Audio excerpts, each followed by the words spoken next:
Баршаңызға қайырлы күн достар. Сіздерге бүгін осындай орешка печеньесін дайындап беремін. Менімен бірге болыңыздар. Ол үшін бізге бір жұмыртқа, разрыхлитель, ұн, шекер, май және сгущенка керек.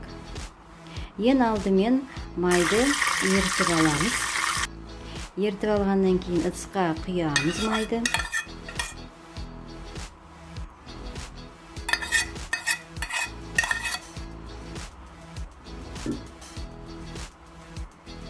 Bir жұмыртқа жарамыз.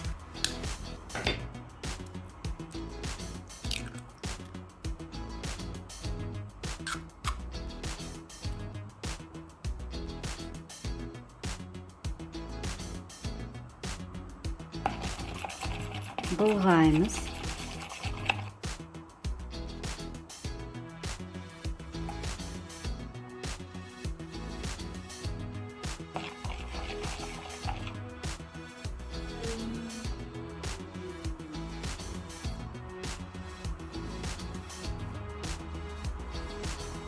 Екі қасық шекер саламыз. Жақсылап былғаймыз.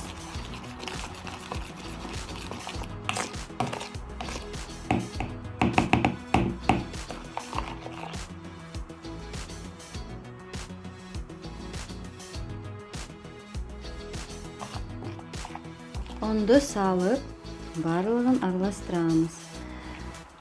Қамыр жасаймыз. Осындай қамыр шығу керек. Содан кейін орешка печеньесін дайындайтын ыдысты майлаймыз. Жаңағы қамырды дөңгелетіп саламыз ішіне.